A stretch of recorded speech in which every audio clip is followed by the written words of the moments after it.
Hello, on se retrouve aujourd'hui pour un nouveau tuto pour la fée du scrap. Donc toujours avec la collection Un air de mariage et on va faire une petite déco de table de place, un marque-place, une petite déco de table et je veux essayer de faire un marque-place. Alors j'avais déjà vu des petites créations qui s'appellent comme ça, culbuto, vous savez le petit bonhomme qu'on pose et qui tangue. Voilà, donc je vais essayer que ça bascule, ça fasse un peu comme un système de bascule. J'ai regardé des tutos il y a très longtemps. Et j'avais vu des systèmes pour essayer de faire le petit levier à l'intérieur. Donc on va tester, on va voir si ça fonctionne et si ça rend quelque chose de sympa. Alors vous allez voir, c'est un tuto pareil, très simple et très rapide. Il va vous falloir pour commencer 2 ronds qui vont servir de base à notre marque-place. Donc le plus grand, environ 12 cm, je dirais, il faut quand même qu'il y ait de la place pour qu'après vous puissiez mettre une déco par-dessus. Et ensuite un deuxième cercle qui va être légèrement plus petit. Moi, je l'ai fait j'ai utilisé des dies en fait. Alors, vous pouvez le faire avec un compas hein, si vous n'avez pas. Mais moi, j'ai utilisé 2 dies ronds. Hop. Donc, celui-ci et celui-ci. Hein, c'était un lot de chez Timolt, je crois que j'ai depuis très longtemps. C'était des vieux dies Timolt. Où en fait, on avait des lots où on avait les cercles, les étoiles, je crois, les carrés, pas les ovales, les triangles. Voilà, et on avait toutes les tailles du plus petit au plus grand. Donc moi, j'ai utilisé les deux tailles que vous avez là. Voilà, celui-ci et celui-ci. Donc juste à titre informatif, celui-ci, il mesure le petit du coup, si je prends de 10,5 à peu près, un peu moins, 10,4. Donc il va vous falloir deux cercles. Et il vous faudra aussi pour faire l'arrière du coup quand il va se tenir debout. Alors moi j'ai choisi des ovales, ça peut être 2 cercles, mais je trouvais qu'un ovale ça changeait un peu et ça faisait plus joli. Donc pareil là j'ai utilisé des dies. Je ne saurais pas vous dire la marque, c'est une marque espagnole. Je les ai pareil depuis le début que je scrape, donc il y a au moins 12-13 ans que je les ai. Même plus peut-être, 15-16 ans. Donc voilà, j'en ai un qui fait l'effet un petit peu comme ça de bordure travaillée et un qui est tout simplement avec un effet de couture. Donc, on va commencer. Pour commencer, il va vous falloir plier vos 2 cercles en 2. Alors, je ne vais pas faire de mesure. Ce que je vais faire, c'est que je vais me mettre bord à bord. Et puis, je vais venir plier avec mon plioir, tout simplement. Parce que du coup, il n'y a pas de... Ça évite d'avoir à faire des calculs précis, vu que je n'ai pas une mesure précise. Donc voilà, vous pliez juste en 2, comme ceci. Et on fait pareil avec le grand rond du dessus. Alors, on se met bien à fleur, on vérifie qu'on est bien droit et on vient étirer. Alors moi, je pars toujours vers l'extérieur. Ça permet de le tirer à fond. Donc là, on aura nos 2 cercles. Il nous reste plus qu'à venir les coller l'un sur l'autre, tout bêtement. Donc, je vais mettre de la colle, du scotch, parce que j'ai plus de colle. Hop, je vais mettre une petite bande ici et de l'autre côté pour bien que ça plaque sur le dessus. Hop. Et ensuite, je vais prendre 2 petites bandes que je vais venir mettre vers le bas pour bien que ça plaque de partout. Hop, comme ceci. Donc là, on a fait la base en faisant ça. La base de notre petite structure, elle est faite. Donc, je viens prendre mon cercle. Hop. Je prends n'importe quel côté. Hein, ça revient, ça sera, du coup, ça n'a pas d'importance. Je mets bien le plus centré possible. Je colle un côté et j'ai plus qu'à venir appuyer de l'autre côté pour le plaquer. Et donc, ça nous donne ceci. Ensuite, on vient repasser sur sa pliure pour bien la marquer, pour bien qu'il... Voilà, vous voyez, il le fait tout seul. Je voulais mettre un petit truc pour lester, mais finalement, je crois que j'en aurais même pas besoin. Ça fait le culbuto. Du coup, ensuite, hop, je vais prendre mon petit tapis où je fais mes découpes dessus. Hop là, c'est le bon. Non, ça c'est le joli. Hop, voilà. Je vais faire un petit peu de place. C'est mon tapis de découpe. Je vais venir l'ouvrir du coup, un petit peu. Je vais venir prendre le centre et après je vais faire une petite entaille pour pouvoir venir mettre ma déco sur une petite languette qui va passer à l'intérieur. Donc la petite languette, elle fait, moi je l'ai fait de 1 cm de large par 8 de haut, mais peut-être faudrait que je la recoupe, ça va dépendre de la déco que vous mettez dessus pour la hauteur. Plus la déco va être haute, plus il va falloir du coup que vous adaptiez en mettant votre... comment ça s'appelle ? Votre bande plus haute. Alors, j'ai perdu mon crayon de papier. Non, il est là. Donc, mon cercle, il fait à peu près 12, je crois. Non, il fait 11,5, donc 11, ça ferait 5,5. Donc ça fait 5,75. Hop, le centre, il est ici. Je vais entailler sur 1 cm. Donc je me fais ma petite marque. Même 1,5 cm, ce serait mieux, du coup. Vu qu'il faut que la languette d'1 cm puisse passer. Voilà, donc je fais ça. Ensuite, je prends ma règle, je viens me mettre sur juste en dessous de mon pli et je viens faire ma petite encoche. Alors, appuyez bien parce qu'on a 2 épaisseurs de papier. Et là, par exemple, les papiers de la Fée, ce sont des papiers de très bonne qualité, mais ils sont épais. Voilà. Donc là, j'ai fait mon encoche. Je vais venir glisser. Peut-être par ce côté-là, ça sera plus simple. Ma petite languette. Hop. Une fois que je l'ai glissé, comme je l'ai aplati complètement de l'autre côté, je viens bien repasser dessus. Et sur ma petite languette, je vais venir coller, hop, un lest en fait, parce que je voudrais que la languette elle-même puisse bouger aussi. Voilà, comme ceci. En plus de l'effet culbuto qu'on a d'origine avec la forme. Donc, je vais la faire glisser. Moi, au niveau de la déco, je vais partir là-dessus. Donc, je vais voir à quelle hauteur il faut que je m'arrête. Hop. Voilà, comme ceci, ça me paraît pas mal. Elle dépasse pas, non, on est bon. Voilà, ça donnera ceci.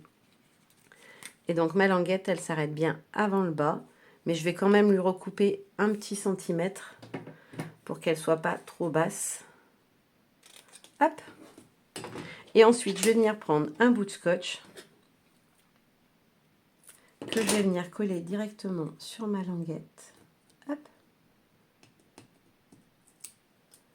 Ensuite, je vais venir prendre un morceau de scotch. Alors, je pense que ça devrait être assez grand. Et je vais venir assembler. Alors, c'est des petites rondelles de bricolage. Je les ai piquées à mon mari. Je l'ai embêté d'ailleurs, il m'a dit que je l'embêtais. Parce que je lui ai dit, il me faut des rondelles. Et il m'a dit, bah, va en acheter. Non, parce qu'en fait, il n'avait pas de petites fines comme j'aurais voulu. Je les aurais voulu un petit peu plus épaisses pour être un peu plus lourdes. Mais il n'en avait pas. Donc, ensuite, je viens les coller dessus. Et je vais remettre le petit bout de papier pour pas que ça vienne se coller sur ma structure. Et là, pareil, sur le côté, je vais remettre un petit bout que je vais recouper en hauteur parce qu'il va gêner sinon. Hop là, comme ceci. Est-ce que ça va tenir? Non, elles ne tiennent pas entre elles. Bon. Alors, on va revenir scotcher par l'autre côté. Hop. Je vais refaire en fait la même chose que j'ai fait. Je pense que ça devrait suffire. Alors, j'aurais pu les coller une par une, mais j'avais la flemme, j'avoue. J'avais envie de faire comme ça. Normalement, là, elle devrait se tenir. Ouais, elle se sépare plus. Nickel. Donc, je les repositionne bien sur ma languette. Hop. Et je vais venir donc avec le papier du scotch protéger sur les côtés. Hop. Donc, je recoupe tout ce qui est... Bon, ça tient pas. Je vais déjà faire le dessus. Voilà, comme ceci. Est-ce que ça va toucher? Non, ça ne touchera pas. Donc, ça suffit de protéger le dessus. Hop. On rappuie un petit peu nos plis pour bien qu'ils se tiennent. Et du coup, ici, ça balance. Et le culbuto, il balance lui aussi. Hop, on est bon. Donc, pour la déco, je vous l'ai dit, je vais prendre le cadre, que j'adore. Je la trouve magnifique, ce motif. Donc, lui, il vient de la planche Toi et moi. C'est celui-ci, là, le grand cadre. Je l'ai maté avec un papier de la collection, celui qui est dans un bleu très, très doux. Et après, je vais mettre une petite étiquette. On en a plusieurs dans les die cuts, voilà, avec marqué le marié, puisque du coup, ça sera à la place de mon cher et tendre. Ça sera comme ça. Alors, le mariage est déjà passé, moi. C'est un peu trop tard, mais bon. Ensuite, je vais venir coller mes 2 cercles. Mes 2 ovales, pardon. Pour pouvoir faire l'arrière, parce que là, ça serait pas très joli. On verrait la languette derrière, ça serait pas beau du tout. Donc, on va venir coller nos ovales. Hop là. Hop. Donc, je le centre et je viens le positionner au milieu de mon cadre. Hop, comme ceci. Ensuite, il va falloir venir le fixer à l'arrière, comme ceci, pour faire la jolie anse. Alors moi, je vous conseille de le coller avec de la mousse 3D, tout simplement. Ça permet qu'en fait, ça ne vienne pas trop frotter contre la languette et que du coup, ça ne l'empêche pas de faire son job de balancier. Après, vous faites comme vous préférez, mais moi, je trouve que c'est mieux. Donc là, je me positionne au niveau de la hauteur pour voir à quelle hauteur je vais venir le mettre. Donc ici. Hop. Hop, je mets mon doigt là pour savoir que du coup, je vais mettre ma mousse 3D en dessous de ce niveau-là. Je ne vais pas en mettre 150, il n'y a pas besoin. Je pense que ça suffira. Hop. Voilà, c'est juste pour donner de l'aisance au mécanisme qu'on le monte en 3D. Donc là, je me mets bien droite derrière et je viens plaquer. Et voilà. Donc quand on le voit, ça fait ça. De face, ça donne ça. Hop, voilà. Ouais, ça fonctionne. Nickel. Et donc maintenant, je vais venir mettre ma petite déco. Hop, par-dessus comme ceci. Donc je vais venir la coller. Et pareil, pour la fixer, je vais utiliser de la mousse 3D. Tout simplement, c'est pour qu'après, ma bande, elle ne descende plus. Elle ne pourra pas aller plus bas parce que du coup, il y aura la mousse 3D qui va bloquer au niveau de l'encoche. Je vérifie qu'au niveau de la hauteur, je suis là où je le souhaite. Donc, il faut que ça soit un petit peu plus haut pour être plus joli. Il ne faut pas que ça dépasse en bas. Donc, je la tire à la hauteur voulue. Hop. Et je mets tout de suite une petite mousse à cet endroit-là, histoire de savoir où je m'arrête. Ensuite, je vais venir mettre dessus ma petite étiquette. Donc, mon petit texte pour dire qu'il est l'invité. Hop, je vais prendre le scotch fin parce qu'elles sont assez fines. Hop là. Ah, je m'étais mis un petit bouquet, c'était pour faire quoi? Ah, pour mettre de l'autre côté au début, j'avais eu ça comme idée. Ah, c'est pas mal en fait. Non, je vais laisser comme ça cette idée-là. Ouais, ça me plaît bien. Donc, ça me permet de savoir où je vais mettre mon étiquette de texte. Hop. Non, peut-être comme... Ouais, si, comme ça me plaît. Voilà. Donc, ça donnera ça au niveau du montage. Je vais faire ma petite colorisation hors caméra et on terminera notre petit marque-page culbuto. Marque-place, pardon, culbuto. Alors, j'ai fini mes petites colorisations hors caméra. Je vous les montre de tout près. Donc, voilà ce que ça donne. Et on va pouvoir les mettre en place. Donc, je me remets sur ma petite languette. Hop, j'enlève les petites protections de la mousse 3D. Et je vais venir positionner mon cadre par-dessus. Et enfin, je vais venir ajouter mon petit bouquet.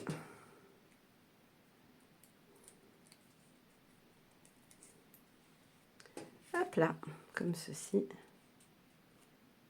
Hop.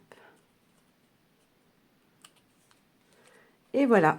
Et voilà ce que ça donne pour notre petit marque-place culbuto, qui du coup pourra bien balancer. Voilà, ce petit tuto est terminé. J'espère que ça vous aura plu. Je vous fais de gros bisous et je vous dis à très bientôt. Vous voyez, on peut vraiment le faire bouger comme on veut lui aussi. Hein. Je vous l'ai montré que le carte en culbuto, mais voilà. Lui aussi, il fait le système de balancier. Voilà, je vous fais plein de gros bisous et je vous dis à très bientôt. Bye bye.